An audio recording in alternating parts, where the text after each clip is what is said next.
Pengantar, yang harus kita hadapi adalah kepunahan spesies besar berikutnya di bumi yang belum pernah kita alami sejak kepunahan dinosaurus.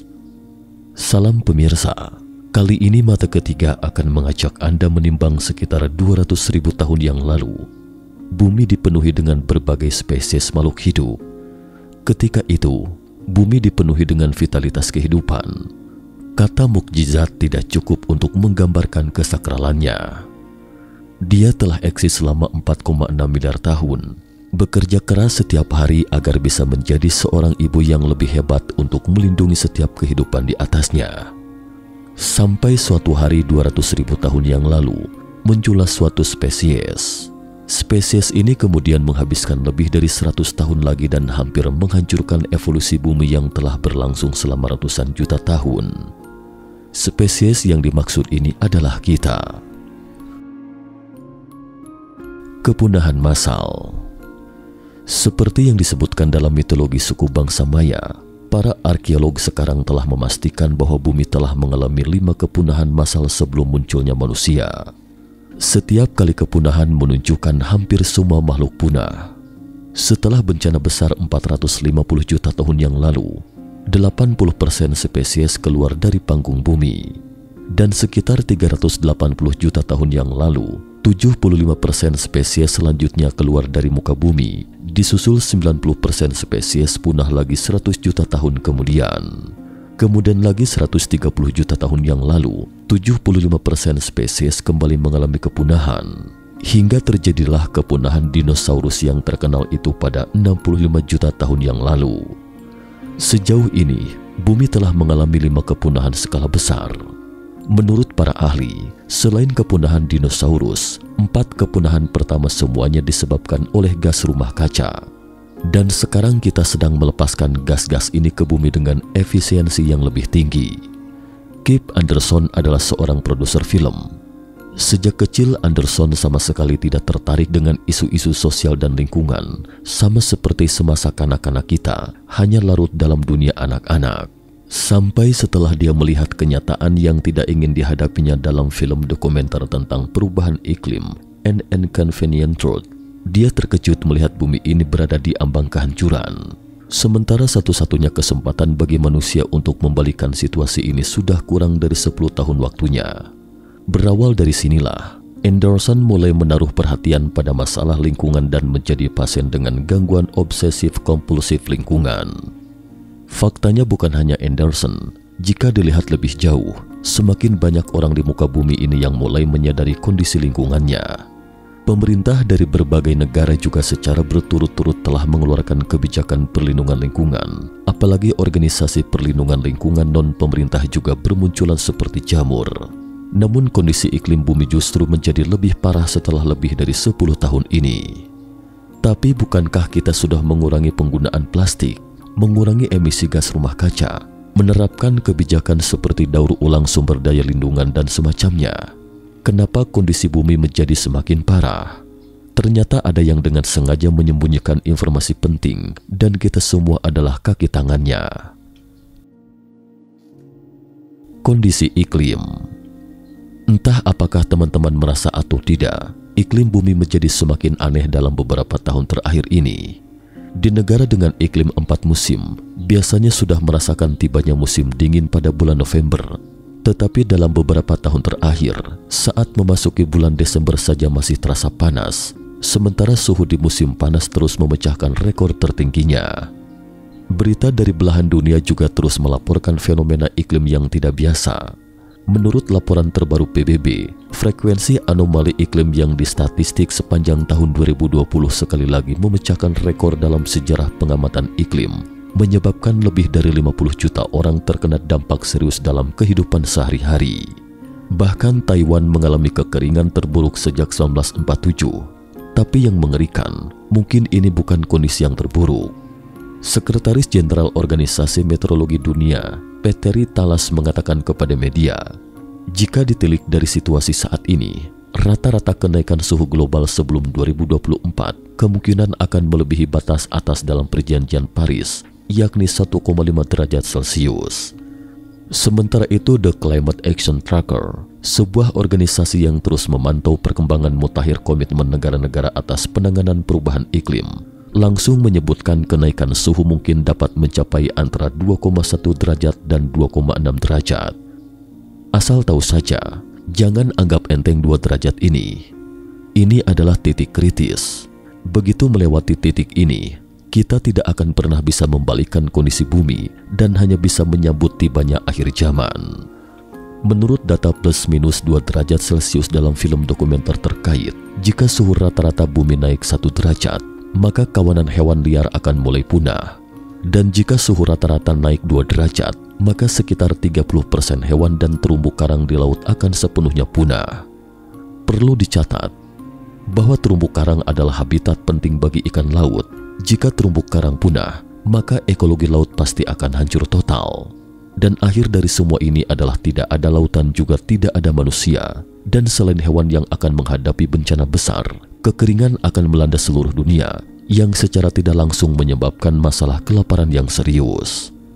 Sementara itu, The Guardian menyebutkan jika suhu naik 3 derajat, permukaan laut akan naik 2 meter.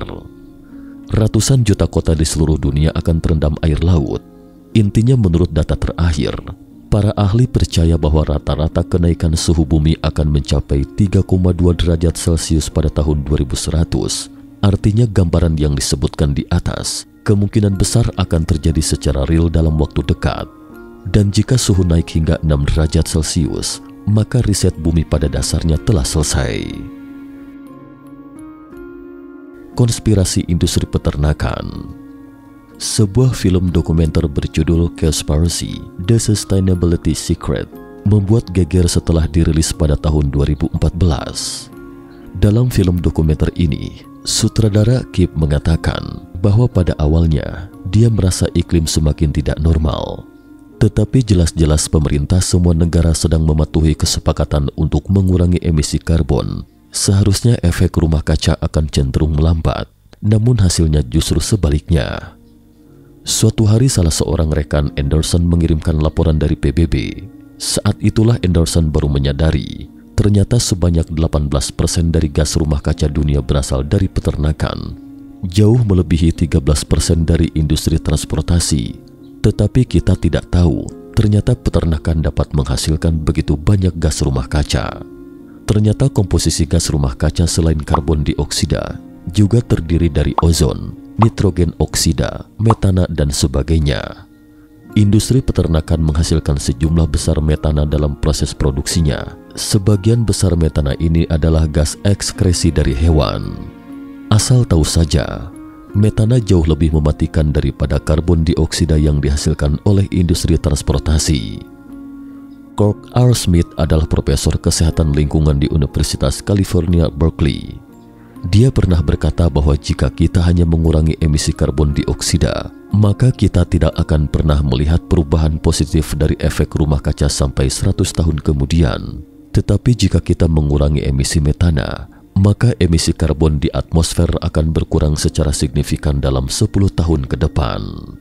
Sementara itu, sarjana lingkungan Dr. Richard Offenlander pernah berkata, meskipun detik ini kita segera berhenti menggunakan semua industri yang berhubungan dengan minyak, kita tetap saja akan menghasilkan sejumlah besar gas rumah kaca. Ini karena masalah yang disebabkan oleh industri peternakan, bukan hanya metana. Hutan hujan tropis. Sejak di bangku sekolah, kita tahu bahwa hutan hujan tropis itu sangat penting. Ia adalah tempat spesies yang paling melimpah dan beragam di dunia, bahkan tidak berlebihan jika disebut sebagai kumpulan gen bumi. Tak hanya itu, hutan hujan tropis juga memiliki fungsi menyeimbangkan atmosfer. Ia dapat menyerap karbon dioksida dan mengubahnya menjadi oksigen dan sebagainya. Oleh karena itu, kita sering mendengar aneka berita tentang perlindungan hutan hujan tropis. Tetapi tahukah Anda, faktor sesungguhnya dari penggundulan hutan hujan tropis itu bukanlah permintaan kita pada kayu, tetapi kebutuhan untuk peternakan. Dan ini bukan omong kosong. Leila Salazar Lopez, Direktur Amazon Watch, pernah mengatakan bahwa faktor yang menyebabkan susutnya kawasan hutan hujan tropis dengan cepat tidak diragukan lagi adalah pertanian. Cuplikan video. Sayangnya, salah satu faktor utama dalam penggundulan hutan hujan tropis di kawasan hutan hujan Amazon Brazil itu tidak diragukan lagi adalah pertanian. Unfortunately, one of the biggest causes of deforestation, definitely in the Brazilian Amazon, is agribusiness. Ternyata dalam proses pengembangan peternakan, selain membutuhkan tempat untuk menggembala, itu juga dibutuhkan lahan yang luas untuk menumbuhkan makanan yang dibutuhkan oleh kawanan hewan tersebut. Masalahnya, jumlah total makanan yang dibutuhkan oleh hewan-hewan ini sangat besar. Dari ternak sapi saja, pangan harian yang dibutuhkan dari 1,5 miliar ekor sapi mencapai 135,1 miliar pon atau 67,5 miliar kilogram. Jauh lebih tinggi dari 21 miliar pon, 10,5 miliar kilogram yang dibutuhkan oleh semua manusia. Sampai di sini mungkin ada yang bergumam seakan bertanya, kenapa menyalahkan industri peternakan? Lagi pula populasi manusia semakin besar, jadi tidak mungkin juga membuat orang menahan lapar, bukan? Oleh karena itu, tanggung jawab ini pun dilimpahkan kepada jumlah penduduk.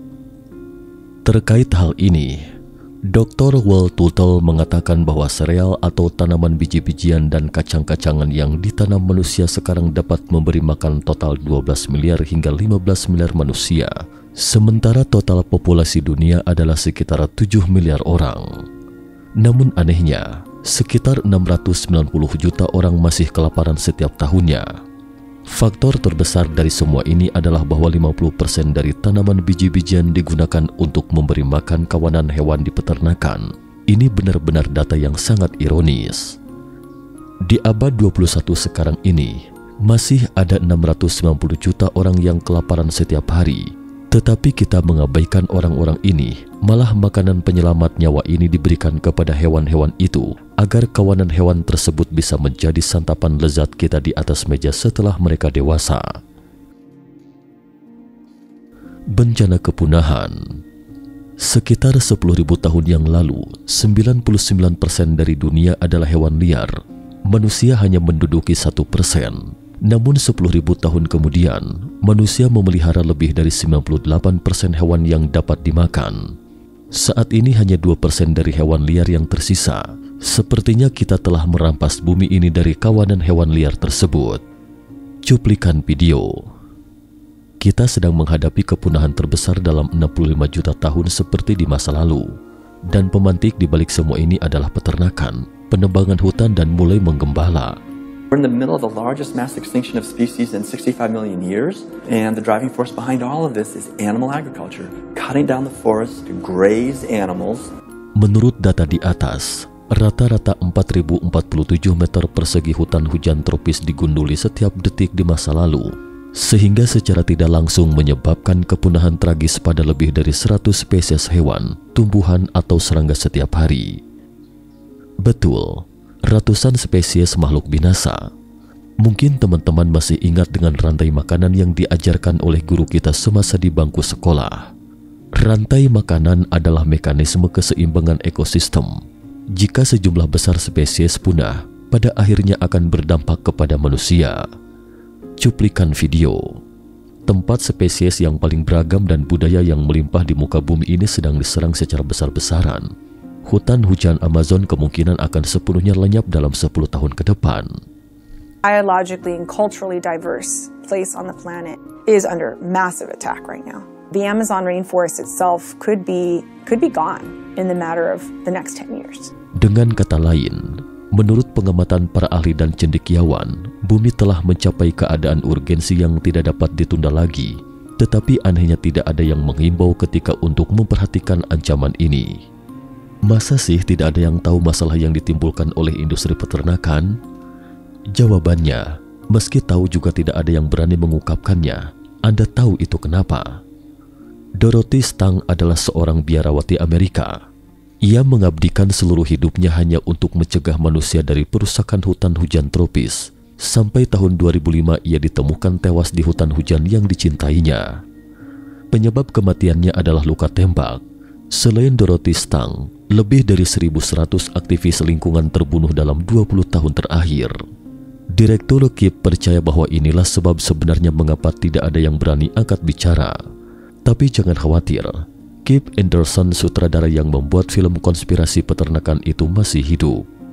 Bagi teman-teman yang tertarik bisa menyaksikan filmnya yang berjudul Conspiracy: The Sustainability Secret. Mungkin masalah peternakan bukan lagi rahasia yang perlu ditutupi, dan jika memang benar-benar menjadi rahasia yang tertutup, apakah itu berarti masalah terkait sudah sangat serius sehingga terus diungkapkan ke publik? Akhir hidup manusia. Di akhir film ini, sutradara Anderson menarik sebuah kesimpulan berdasarkan penelitian dari semua ahli.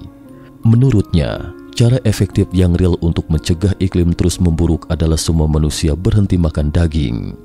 Dia bahkan juga tidak menyarankan vegetarian ovo-latko, yaitu vegetarian yang mengkonsumsi beberapa produk hewani seperti telur dan susu. Karena proses pembuatan susu juga menghabiskan banyak sumber daya. Misalnya seekor sapi perlu makan 65 kg pakan dan minum 130 liter air setiap hari. Atau dengan kata lain, sebanyak 3,8 liter susu perlu menghabiskan 3.800 liter air. Beban ini masih sangat besar terhadap lingkungan. Karena itulah, Anderson menyarankan untuk tidak makan daging, beralih ke vegetarian. Tetapi mata ketiga secara pribadi merasa bahwa untuk merealisasikan hasil seperti itu kemungkinan kecil bisa terwujud dalam 100 tahun ke depan. Tetapi setidaknya kita dapat memulainya dengan mengurangi makan daging setiap minggu dan terus mencermati masalah itu. Ketika cukup banyak orang mulai memperhatikan hal itu, pemerintah akan terdorong untuk mengatasinya. Mungkin kita bisa menemukan solusinya dari hal tersebut, dan jika kita sama sekali tidak mau berubah, maka bisa dipastikan manusia akan punah lagi. Sampai beberapa masa kemudian, peradaban di bumi berikutnya akan mulai bertunas, dan kemudian mungkin suatu hari nanti mereka akan menemukan bahwa selain warisan plastik dari kita, mereka akan menemukan bahwa ternyata peradaban plastik ini punah hanya karena makanan, dan betapa malunya peradaban kita ini pada zamannya. Cukup sekian dulu topik kita hari ini. Jika suka dengan video mata ketiga, jangan lupa like, subscribe, dan share. Terima kasih atas perhatiannya dan sampai jumpa di episode berikutnya.